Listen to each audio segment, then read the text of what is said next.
Hello student, welcome back to your channel bright side commerce. आज हम discuss कर रहे हैं अपना मैक्रो इकोनॉमिक्स के अंदर method of calculating national income का पार्ट नंबर 3। इसमें हम प्रॉपर देखेंगे कि नेशनल इनकम कैसे कैलकुलेट की जाती है इनकम मेथड से। इससे पहले वीडियो में मैंने बनाया था कि वैल्यू एडेड मेथड से हम नेशनल इनकम कैसे कैलकुलेट करते हैं विद एग्जाम्पल के साथ में। अगर आपने वो वीडियो नहीं देखी है तो प्लीज़ मैंने डिस्क्रिप्शन में लिंक डाल दिया, वहाँ से जाके आप उसको अच्छे से देख सकते हैं और क्लियर कर सकते हैं कि वैल्यू एडेड मेथड से इनकम कैसे निकाली जाती है। तो इनकम मेथड के थ्रू आज हम देखेंगे कि नेशनल इनकम हम कैसे कैलकुलेट करते हैं और कौन से इसके अंदर पॉइंट्स होते हैं जो मोस्ट इंपॉर्टेंट हैं एग्जाम के लिए। तो वीडियो को आप कंप्लीट देखना, उसके बाद में इनकम मेथड के रिलेटेड आपको कभी भी डाउट्स नहीं होंगे। चलो आज की वीडियो हम करते हैं स्टार्ट। तो सबसे पहले जानते हैं हम इनकम होती क्या है। इनकम को हम बेसिक लैंग्वेज में समझें तो इनकम क्या होती है कि एज ए आप कहीं पे भी आप काम करते हो, जो भी आप फैक्टर्स यूज करते हो, फैक्टर्स यानी कि जो ज़मीन, लैंड, बिल्डिंग, कैपिटल्स, इंटरप्रेन्योर, जो भी आपकी स्किल्स वगैरह यूज करके आप जहाँ से भी इनकम जनरेट करते हो, इनकम मिलती है, अर्न की जाती है, तो उस टोटल इनकम जोड़ देते हैं तो हमारी निकल के आती है इनकम। तो इस इनकम मेथड से, इसलिए इसे बोला जाता है इनकम मेथड से हम नेशनल इनकम को कैलकुलेट करना। is that method which measure national income the sum total, आ गया sum total of factory income। Factory income से जितनी भी जो इनकम मिलती है, जनरेट करती है, जैसे कि कंपेंसेशन ऑफ एम्प्लॉइज, जो भी एम्प्लॉइज जहाँ पे भी काम करता है उसके बदले मुझे सैलरी वगैरह मिलती है वो जोड़ देना है, ठीक है। रेंट, इंटरेस्ट, प्रॉफिट, इन सबको जोड़ने के बाद में earn by normal resident of a country during the accounting year. एक अकाउंटिंग ईयर के अंदर एक नॉर्मल रेजिडेंट के अंदर जितनी भी फैक्टर इनकम जनरेट की जाती है, काम, सैलरी वगैरह, रेंट, इंटरेस्ट, प्रॉफिट जो भी मिलता है, उनके सम को उनको जोड़ दिया जाता है तो हमारी नेशनल इनकम निकल के आ जाती है, ठीक है। अब नेशनल इनकम निकालने के लिए इनकम मेथड में भी कुछ फैक्टर्स होते हैं, जो कंपोनेंट्स होते हैं, जो एक टाइप्स के रूप में हम उसको देखते हैं।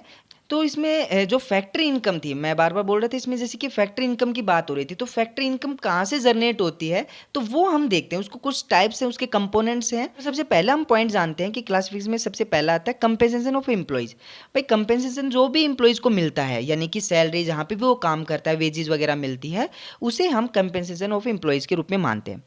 तो जो सैलरी मिलती है वो किसी किस हिसाब से हमें मिल सकती है। Refer to amount paid to employees by employer, मतलब कि जो भी एम्प्लॉयर होते हैं, जो बिजनेसमैन, जो बड़े उसके मालिक होते हैं बिजनेस के, वो एम्प्लॉय जो भी वर्कर्स होते हैं उनको पेमेंट करते हैं। रेंडरिंग प्रोडक्टिव सर्विसेज, मतलब कि जो भी वहाँ पे प्रोडक्शन का काम करते हैं, जो भी कुछ भी एक प्रोडक्ट बनाते हैं, प्रोडक्शन करते हैं, उनके बदले में उसे एक इनकम दी जाती है। It include all payment of benefit, जो भी पेमेंट, जो बेनिफिट वगैरह पेमेंट की जाती है वो सभी शामिल होते हैं इसमें। विच एम्प्लॉयज रिसीव डायरेक्टली और इनडायरेक्टली रूप से मिलता है, कैसे भी मिले उस वेजेज, उस रुपए के बदले में कैसे भी मिले उन्हें वो इनकम मिलनी चाहिए। कंपेंसेशन ऑफ एम्प्लॉइज को मिलती है, वो एक तीन तरीके से मैंने यहाँ पे दिखा रखा है। यहाँ पे है क्या कि सबसे पहले तो वेजेज मिलेगी, भाई आप जहाँ पे भी काम करते हो तो या तो आपको मजदूरी या भी सैलरी वगैरह मिलेगी, ठीक है। कैश में, बाई हैंड में आपको कैश में दे दिया, आपको 10,000, 20,000, 25,000 जो भी आपको रुपए दिए, ठीक है, वो कैश के रूप में आपको मिल गई। पहले तो ये क्लियर हो गया, कंपेंसेशन मिल गया। दूसरा, सैलरी आपको कंपेंसेशन मिलता है payment in kind. Payment of kind का मतलब यहाँ पे एग्जांपल ले सकते हो, नॉर्मल आपको जैसे कि आपको ट्रांसपोर्टेशन की सुविधा दे दी, आपको रेंट फ्री हाउस होता है, हाउस वगैरह प्रोवाइड करवा दिया कंपनी वालों ने, उसके बदले में भी आपको कंपेंसेशन मिलता रहता है, ठीक है। Employer contribution of social securities, यानी कि कंपनी कैश भी हो गया, भाई कैश में दे गया तो सैलरी, या आपको रेंट फ्री हाउस का आपको बेनिफिट दे दिया, उसमें कैश हो सकता है, उसके बदले में आपकी सैलरी हो गई, ठीक है। दूसरी सैलरी मिलती है आप सोशल सिक्योरिटीज, जैसे कि आपने सुना होगा पीएफ वगैरह आपका कटता है, कहाँ पे भी बड़ी कंपनियों में आप काम करते हो एज ए वर्कर एम्प्लॉइज के रूप में, तो आपको हर जगह गवर्नमेंट सेक्टर में के अंदर भी आपका पीएफ कटता है। और वो ये पीएफ क्या होता है कि आप जब तक काम करते हो संस्था के अंदर तब तक वो कटता रहता है, उसके बाद में आप वहाँ से जैसे रिटायर होते हो आपको पीएफ वापस मिल जाता है। तो कुछ वो सैलरी का ही हिस्सा होता है, तो सैलरी या तो कैश में मिल सकती है, एज ए सैलरी आपको रेंट फ्री हाउस जैसे सुविधा देने में, फैसिलिटी देने में भी हो सकती है, एज ए सैलरी वो आपको सोशल सिक्योरिटी प्रोवाइड करवाने में भी आपको मिल सकती है। तो ये इनकम सभी जो इंप्लॉइज को मिलती है उसे हम फैक्ट्री इनकम के अंदर शामिल करेंगे, ठीक है। क्लियर, कंपेंसेशन ऑफ एम्प्लॉय हो गया। नंबर की बात करूँ ऑपरेटिंग सरप्लस। अब ऑपरेटिंग का यहाँ पे क्लियर कर लेना है कि कंपेंसेशन सैलरी मिलने के बाद में ऑपरेटिंग सरप्लस उसे रेंट भी मिलता है, इंटरेस्ट भी मिलता है, कहीं कैपिटल वगैरह लोन वगैरह देने के ऊपर, प्रॉफिट भी जनरेट होता है जहाँ एंटरप्रेन्योर से अपनी स्किल्स वगैरह को यूज करके जो प्रॉफिट कमाता है। तो ऑपरेटिंग सरप्लस काफ़ी बार क्वेश्चन के अंदर नेशनल इनकम हम काउंट करते हैं तो उसमें है ना डायरेक्ट भी पूछा जा सकता है, क्वेश्चन में मिलेगा ऑपरेटिंग सरप्लस या ऑपरेटिंग प्रॉफिट ऐसे करके मिलेगा, तो आपको सीधा नेशनल इनकम हम काउंट करेंगे तो उसमें ऐड करना है।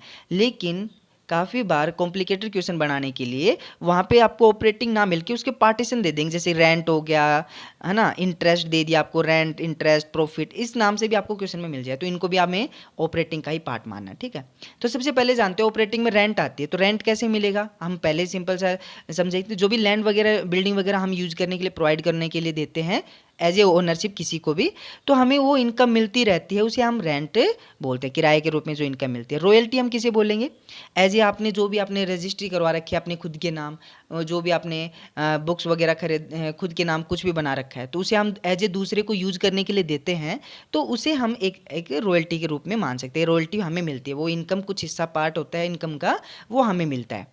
ठीक है, clear. Income receive for the granting leasing right subsoil asset, जो भी उसकी मालिक की जो भी उसके नाम के ज़मीन होती है उसको हम दूसरे को यूज करने के लिए, भाई मेरा प्रोडक्ट है आप उसको बेचो कि मेरे नाम से, कैसे भी कुछ भी करो, आप मेरे को उसमें से कुछ इनकम दे देना, तो उसे हम एज ए रॉयल्टी मान सकते हैं। तो क्वेश्चन में कभी मिले रेंट रॉयल्टी, उसे एज ए सरप्लस मान के ऐड करना है। ठीक है, क्लियर।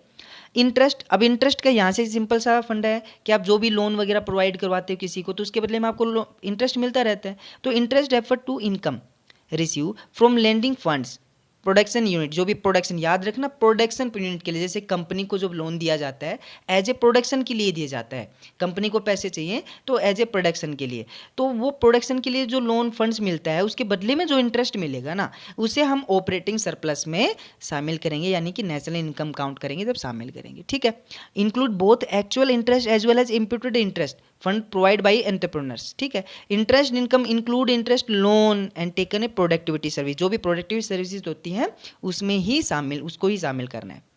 क्लियर हो गया। बाकी जैसे कि हाउस होल्ड कंजप्शन करने के लिए खुद के लिए परचेज कर ले लोन, और हाउस होल्ड कंजप्शन खुद करता है उसी फंड्स का यूज, तो उसे हम एज ए इंटरेस्ट के रूप में नहीं मानेंगे, यानी कि वो प्रोडक्टिविटी सर्विसेज नहीं हो रही उससे। क्लियर, इंटरेस्ट हो गया। प्रॉफिट, अब प्रॉफिट क्या होता है, आपको इनकम कहीं से भी जनरेट होती है, प्रॉफिट का पार्ट होता है। जैसे कि आपने मान लो कि आपने आपकी कंपनी ने 100 रुपये कमाए, अब 100 रुपये कमाने के पास में आपका वो प्रॉफिट हो गया, आपने 100 रुपये प्रॉफिट कमाए जो भी खर्चे वगैरह हटा के, अब 100 रुपये प्रॉफिट आपने कमाए, उसे तो हम शामिल कर लेंगे प्रॉफिट में, लेकिन ये प्रॉफिट का भी कुछ हिस्सा हम, या तो वो डिविडेंड दे देगी 100 रुपये में से, या उसे टैक्स वगैरह उसमें से पेमेंट करना, क्योंकि प्रॉफिट पे तो टैक्स भरना ही पड़ता है कंपनी को। ठीक है, रिटेन अर्निंग या कुछ रुपए बचा के वो एक रख लेगी एज ए रिजर्व के रूप में।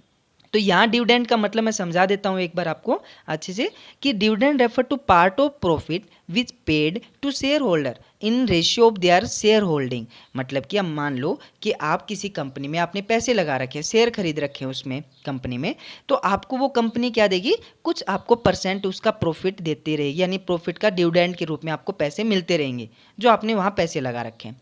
ठीक है, तो उसके रूप में भी प्रॉफिट का कुछ हिस्सा कंपनी क्या करती है, डिविडेंड के रूप में पेमेंट करती है। दूसरा, अब 100 रुपये उसे प्रॉफिट हुआ था, उसमें से उसे टैक्स भी तो देना पड़ता है, तो एज ए कंपनी को गवर्नमेंट को क्या देना पड़ता है, टैक्स देना पड़ता है, तो उसे हम बोल देते हैं कॉर्पोरेट टैक्स। ठीक है, और रिटेन अर्निंग, अब आपने या तो डिविडेंड दे दिया, कुछ लोगों जो आपके हिस्सेदार थे उसको पैसे दे दिए, या टैक्स भर दिया, या आपने रिटेन अर्निंग या उस प्रॉफिट का कुछ हिस्सा आपने बचा के रख लिया फॉर फ्यूचर यूज के लिए।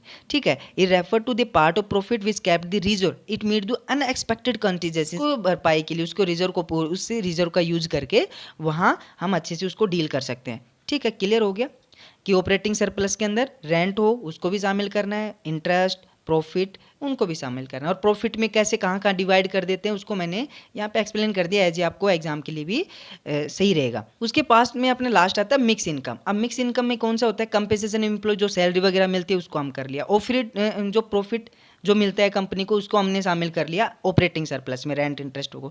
अब जो बाकी जो इनकम कहाँ से जनरेट होगी उसे हमने मान लिया मिक्स इनकम में।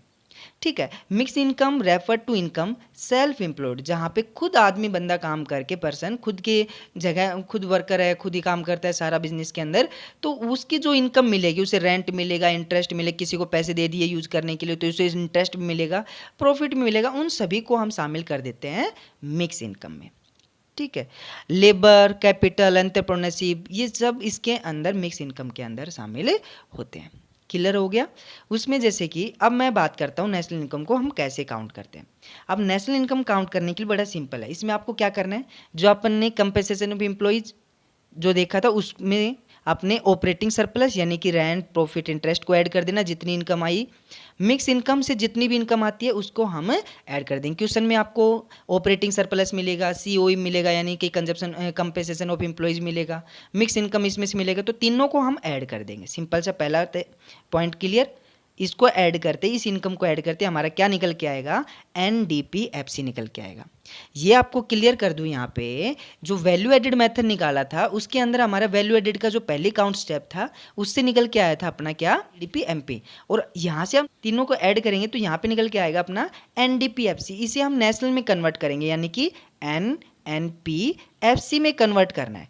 अब N से N पे आना है तो सिंपल है, अब डोमेस्टिक से नेशनल के अंदर आना है तो मैंने पहले बताया था, डिस्कस किया था कि इसके अंदर नफिया ऐड कर देते हैं यानी non net factor income from abroad, इसे ऐड कर देंगे तो हमारा आ जाएगा NDPFC का FC रहेगा यानी कि फैक्टर कॉस्ट को हमें चेंज नहीं करना। ठीक है, तो NDPFC में सिर्फ हमें नफिया क्वेश्चन के अंदर मिलेगा, उसे हमें ऐड करना होता है, हमारी निकल के आ जाएगी नेशनल इनकम। ठीक है, क्लियर यहाँ तक। आज जो हमने डिस्कस किया प्रॉपर वो आपको अच्छे से समझ में आ गया होगा। अगर इस वीडियो में कोई डाउट्स है तो आपको प्लीज़ कमेंट करके ज़रूर बताइएगा। अगर वीडियो आपको अच्छी लगी हो तो please like, share, comment, subscribe ज़रूर करना। मिलते हैं नेक्स्ट वीडियो में। Thank you.